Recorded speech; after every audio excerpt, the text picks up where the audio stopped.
Doutora Rubiana, hoje as crianças e adolescentes estão cada vez mais usando esses artigos tecnológicos, principalmente o celular. Além da pedofilia, quais outros riscos o uso dessas redes, essa conexão pode trazer?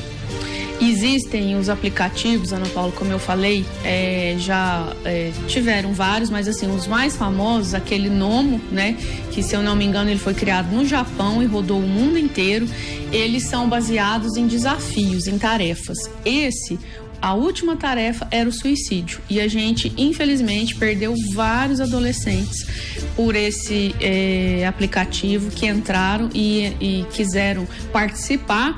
E entre outras tarefas, tinha também a automutilação. Então, eles se cortavam, tinha que fazer o desenho da baleia no braço, o que aí talvez ficasse até mais fácil para o pai que está sabendo, né, conseguir identificar. Agora, para quem de repente não conhecia, né, não chamou atenção. Depois a gente teve, né, a baleia azul e agora, recentemente, a gente teve um caso aqui na região do desafio do desodorante, desafio da asfixia, e nós chegamos a perder um adolescente, se eu não me engano, eu não sei se foi com saco plástico na cabeça, se foi com suicídio através de corda, mas assim, por conta desse tipo de desafio.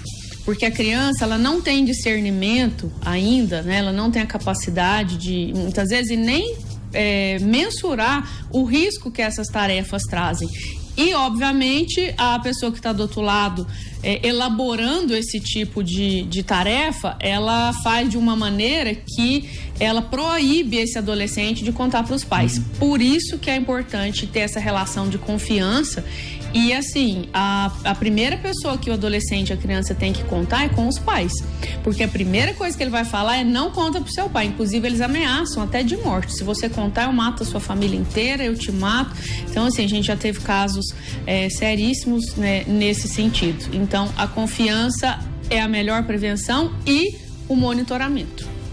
E doutora Rubiana, dentro então desse contexto da preocupação, da supervisão dos pais, que dicas a senhora pode deixar então com relação a essa supervisão dos riscos da pedofilia e também com relação a esses outros riscos que vão aparecendo através de aplicativos, de brincadeiras que são apresentadas para as crianças e para os adolescentes? Como eu disse, Ana Paula, ter uma relação próxima, né, e eventualmente, na medida do possível, mensalmente, quinzenalmente, dá uma olhada, né?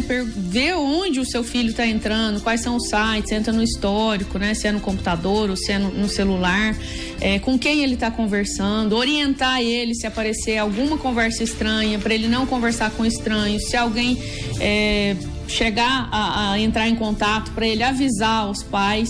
A melhor maneira é o diálogo, né? E esse monitoramento. E além daqueles outros aplicativos que eu falei, que tem como a gente controlar o tempo, né, do celular e controlar muitas vezes até onde o filho ou a criança está entrando, que tipo de site, qual o teor, né? Qual que é o conteúdo do que o seu filho está vendo. Você não pode achar, não, meu filho está ali quietinho no celular e então tá tudo em paz. Não, nem sempre, né? Tem que monitorar sempre, né?